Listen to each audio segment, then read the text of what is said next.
ನಾಳೆ ಸುವರ್ಣಸೌಧದಲ್ಲಿ ಚಳಿಗಾಲದ ಅಧಿವೇಶನ. ನಾಳೆ ಅನುಭವ ಮಂಟಪದ ಅನಾವರಣ. ಸಿದ್ಧತೆ ಪರಿಶೀಲಿಸಿದ ಸ್ಪೀಕರ್ ಖಾದರ್.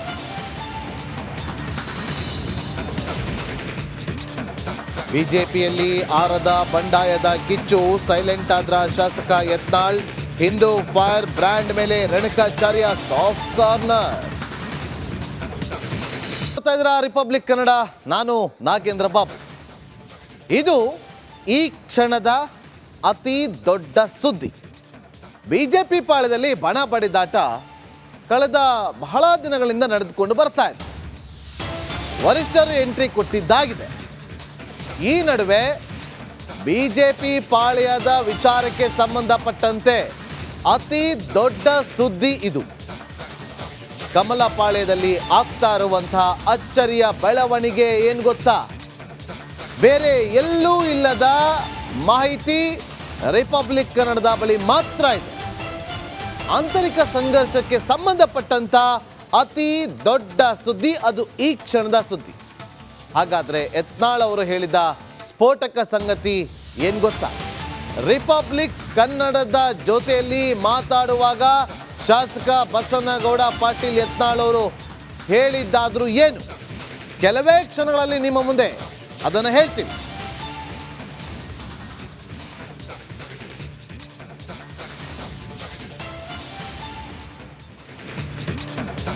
ಬಸನಗೌಡ ಪಾಟೀಲ್ ಯತ್ನಾಳ್ ಅವರು ಯಾವಾಗಲೇ ಆಗಲಿ ಮಾತಾಡಬೇಕಾದ್ರೆ ಒಂದು ವಿಚಾರವನ್ನು ಪ್ರಸ್ತಾಪ ಮಾಡ್ತಾ ಇದ್ರು. ಅದು ನೇರವಾಗಿ ವಿಜೇಂದ್ರ ಅವರ ಹೆಸರನ್ನ ತೆಗೆದುಕೊಳ್ಳುವ ಮೂಲಕ ಅವರ ವಿರುದ್ಧ ಆಕ್ರೋಶವನ್ನು ಹೊರಹಾಕ್ತಾ ಇದ್ರು. ಅಪ್ಪ ಮಕ್ಕಳು ಅಂತೇಳಿ ಅವರು ವಾಗ್ವಾದವನ್ನು ಕೂಡ ಮಾಡ್ತಾ ಇದ್ರು. ಹಾಗಾದ್ರೆ ಬಿಜೆಪಿ ರಾಜ್ಯಾಧ್ಯಕ್ಷರ ಬದಲಾವಣೆ ಖಚಿತನಾ? ಅವರ ಪಟ್ಟದಿಂದ ಇಳಿಸೋದು ಗ್ಯಾರಂಟಿನ? ಹಾಗಾದ್ರೆ ಬದಲಾವಣೆ ಯಾವಾಗ, ಯಾವ ಕಾರಣಕ್ಕೋಸ್ಕರ? ಯತ್ನಾಳ್ಗೆ ಬಿಜೆಪಿ ಹೈಕಮಾಂಡ್ ಕೊಟ್ಟಿರುವಂತ ಆ ಸಂದೇಶ ಆದ್ರೂ ಏನು? ಬೇರೆ ಎಲ್ಲೂ ಇಲ್ಲದ ಎಕ್ಸ್ಕ್ಲೂಸಿವ್ ಮಾಹಿತಿ ರಿಪಬ್ಲಿಕ್ ಕನ್ನಡದ ಬಳಿ ಮಾತ್ರ ಇದೆ. ಅದು ಯತ್ನಾಳ್ ಅವರೇ ಮಾತಾಡಿರುವಂತಹ ವಿಚಾರವಾಗಿ ನಮ್ಮ ಬಳಿ ಇರುವಂತಹ ಅತಿ ದೊಡ್ಡ ಸುದ್ದಿ.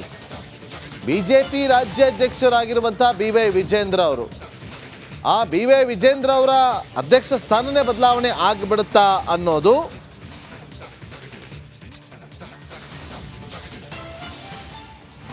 ರಿಪಬ್ಲಿಕ್ ಕನ್ನಡದ